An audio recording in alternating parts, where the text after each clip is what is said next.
Bonjour à toutes et à tous, bienvenue dans ce nouvel épisode de notre série spéciale Shopify. On va creuser dans cet épisode un sujet clé qu'on aborde d'ailleurs un peu en filigrane dans tous les épisodes, c'est Shopify POS, Shopify Point of Sale. Avec mon invité Stéphanie Chantrel, on va voir des cas concrets, des exemples pour vous aider à aller plus loin et lancer une réflexion et des actions. Des solutions actionnables ou des actions actionnables. Ça fait 2 fois action, mais c'est pas grave. Salut Stéphanie, est-ce que tu peux te présenter ? Bien sûr. Merci Laurent.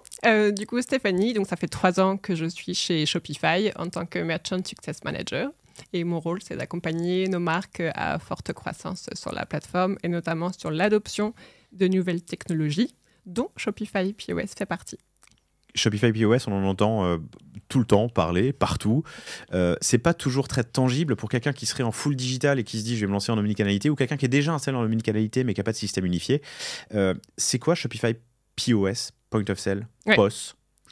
Qu'est-ce qu'ils disent les gens d'ailleurs? Ils disent POS ou POS? Concrètement, Shopify POS, c'est un nouveau canal de vente.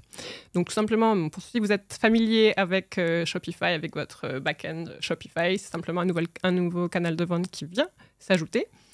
Et en termes plus assets tangibles, je dirais que c'est une application software que vous pouvez télécharger en fait dès demain sur votre iPhone, smartphone ou sur vos tablettes, qui vous donne accès du coup à cette expérience-là en boutique. Vous avez la vue effectivement back-end pour les équipes qui sont au siège, mais aussi la vue qui est disponible pour les équipes terrain. C'est aussi la partie hardware. Donc on a sur Shopify en France toute une partie hardware qui comprend le terminal de paiement, qui comprend le scan, qui comprend la caisse, et aussi tout ce qui est carte cadeau, par exemple. Et c'est bien sûr tout le back-end, donc toute l'information des stocks clients qui va être disponible et intégrée. Donc du software, du hardware, une application mobile qui est disponible du coup en mobile et en tablette. Ouais, exactement. Pour les vendeurs en boutique principalement. Exactement. Ouais. Ok, formidable. Et si je peux ajouter, comme ça fait partie de l'écosystème aussi Shopify, mais il y a aussi tous nos partenaires, bien sûr, qui participent du coup à la customisation de Shopify POS. On a beaucoup d'applications qui sont aussi en plug and plug sur directement Shopify POS, donc des applications de fidélité, des applications de détaxe, par exemple, qui font partie de l'écosystème de Shopify POS. Formidable. Passer à Shopify POS, ça peut être un travail intéressant pour des marques qui sont full digital et passent en physique, ou des marques qui sont déjà installées en physique et doivent lancer une migration. Commençons par un exemple de marque 100% digital qui s'est lancée en physique. Tu vas me parler d'Asphalt, qui a lancé 2 pop-up stores, je crois, qui ont cartonné l'été dernier, et puis là sont installés 40 rue des petits carreaux à Paris, dans le 2e arrondissement, en dur, pas en pop-up, en définitif. Exactement. Et en fait, c'est une histoire qui est passionnante. C'est vrai qu'il y a beaucoup de marques qui se sont lancées en 100% digital. Et ces marques-là, aujourd'hui, se posent la question, est-ce que je vais aussi ouvrir une boutique en physique ? Je l'encourage fortement pour aller aussi à la rencontre des clients directement. Et c'est le cas d'Asphalt, qui, pendant des années, était un acteur 100% digital et s'est posé la question, en fait, est-ce que je me lance sur un nouveau métier ? Je ne connais pas le métier du commerce en physique. Voilà. Et l'étape, ça a été vraiment, premièrement, de faire des pop-up stores pour un peu tenter aussi l'expérience, apprendre, vraiment avoir cette démarche de test and learning. Mais ce que je remarque, et tu me diras si je me trompe, mais j'ai l'impression que les marques qui se lancent aujourd'hui en omnicanalité, donc en physique, se permettent, et tant mieux, de repenser un peu l'expérience qu'on peut avoir en boutique. Oui, exactement. Et c'est là où c'est hyper intéressant, c'est que les boutiques qui ouvrent des acteurs qui sont 100% digitaux, ils repensent vraiment l'expérience client. Ils amènent cette expérience online, ils l'amènent en fait en boutique. Et il faut quand même penser, par exemple, Asphalt, c'est un acteur qui est très connu pour la précommande. Donc la question c'était, mais en fait, comment on va gérer la précommande en boutique physique ? Et aujourd'hui, l'utilisation de leur boutique physique, ça leur permet d'utiliser le stock aujourd'hui qui n'est pas forcément vendu et de l'utiliser en boutique, par exemple, mais aussi de convaincre, d'échanger avec leurs futurs acheteurs qui ne connaissent pas forcément la marque, d'essayer les premières pièces, et quitte à attendre effectivement quelques jours pour ensuite avoir leurs pièces disponibles. Donc c'est vraiment c'est hyper intéressant en termes d'expérience client de ce qui se fait en boutique. Mais là, c'est intéressant ce que tu dis, parce qu'en plus, Asphalt, c'est un modèle qui est particulier, justement, ce système de précommande, qu'on peut se dire, on aurait pu imaginer, on aurait pu penser que c'est pas adapté à du retail physique. Oui, et bien c'est adaptable et ils l'ont fait. La mise en place de Shopify POS pour Asphalt très rapide et intuitif. En fait, on le dit souvent, mais avoir juste Shopify POS, c'est seulement quelques clics, puisqu'il suffit juste de télécharger l'application. Ensuite, ton catalogue online, il est projeté sur ton catalogue physique, donc il n'y a pas de catalogue à créer.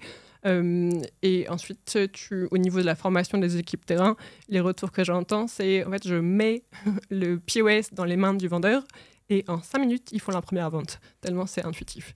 Donc non, ça a été effectivement très rapide. Est-ce qu'il y a des sujets sur lesquels il y a eu des enjeux pour le lancement POS Asphalt? Disons des mises en garde que tu pourrais faire à nos auditeurs et auditrices.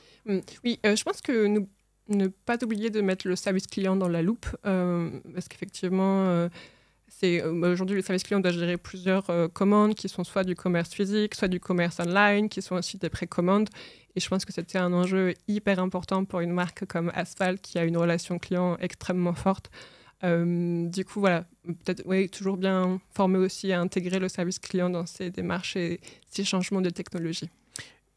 C'est intéressant. Donc, ces marques qui sont 100% digitales et passent au retail physique, elles ont le loisir de réinventer, de repenser l'expérience client qu'il va y avoir en boutique. Ça peut être plus compliqué pour une marque qui est déjà installée. Et on va prendre un exemple là d'une marque qui est dans le textile, très connue, qui a une soixantaine de boutiques, qui avait une soixantaine de boutiques et qui a lancé une migration Shopify POS. Donc, quand on est cette marque et qu'on se lance en physique, qu'on a déjà un système existant, quelles sont les étapes par lesquelles il faut passer? Ouais. Comme tu l'as dit au début, c'est compliqué, mais pas impossible. Et notamment avec une technologie comme Shopify POS, ça a été très rapide. Et ce qui est très intéressant, c'est dans cet exemple de marque-là, ils ont d'abord migré leur système boutique physique et ensuite ils ont migré leur boutique online. Donc, hyper intéressant. Donc, ils sont passés sur Shopify POS en physique avant de passer en ligne. Ouais, okay. Exactement. Et, pourquoi Est-ce que tu sais? Puisque leur réseau boutique était plus important. Le chiffre d'affaires, tout simplement, est drivé par le boutique physique. Et du coup... Non, mais c'est intéressant. C'est un choix qui est audacieux. Parce qu'on pourrait se dire qu'on teste sur un canal, le canal digital, avant de lancer à la plus grande contribution de chiffre d'affaires. Et là, c'est l'inverse. Ouais. Ok, intéressant. Ouais, c'est un très bel exemple, en effet. Et du coup, pour revenir un peu sur les lancements de cette marque qui était effectivement en 2024, au tout début, c'est vraiment un scoping du système. Quel système parle avec le système POS? Est-ce qu'il y a un ERP qui est derrière, un PIM, un DAM? En termes de migration de données, où est la donnée aujourd'hui? Comment la donnée va être envoyée sur Shopify? Aussi, tous leurs partenaires qui sont existants en boutique. Il y a les partenaires, encore une fois, des taxes, des partenaires de fidélité, des partenaires CRM. Est-ce que Shopify va pouvoir aussi avoir ce réseau de partenaires? Donc, on va faire tout ce premier mapping de projet.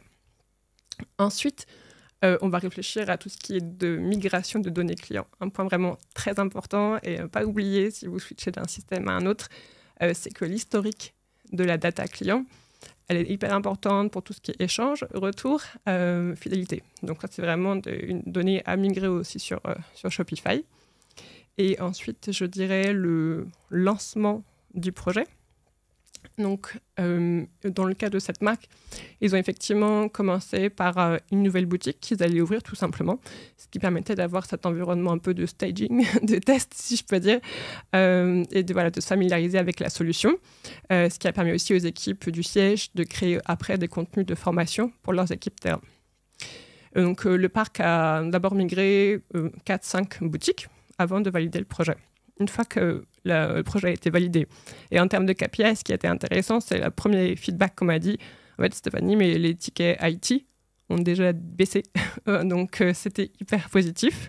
Donc, on a continué effectivement sur le rollout. Et ensuite, donc, ils ont continué à migrer leur boutique et à former les équipes terrain. Et la formation des équipes terrain, encore une fois, c'était hyper rapide. Simplement, quelques PowerPoint que j'ai pu voir en allant moi-même dans la boutique. Et en fait, l'application, elle est hyper intuitive. Et le retour que j'ai eu des vendeurs, ça m'intéresse beaucoup, d'aller directement en boutique, questionner l'utilisateur final, parce qu'au final, on travaille surtout pour eux, pour qu'ils aient du temps ensuite pour s'occuper des ventes clients. Et ça a été vraiment hyper simple. Il se sentit, j'ai pas le terme en français, peut-être que tu l'as, mais empower par la technologie en fait en boutique. Ils sentaient qu'ils étaient empowered. Ouais. Ils se sentaient plus forts. Ouais, exactement. Et d'avoir plus d'options et plus de choix et plus de possibilités. Une confiance en fait au système technique et pas forcément le stress d'arriver devant une caisse, hop, ça n'a pas marché alors qu'il y a le client qui est juste en face de nous. Ça nous permettait aussi d'avoir une gestion beaucoup plus rapide tout simplement en caisse.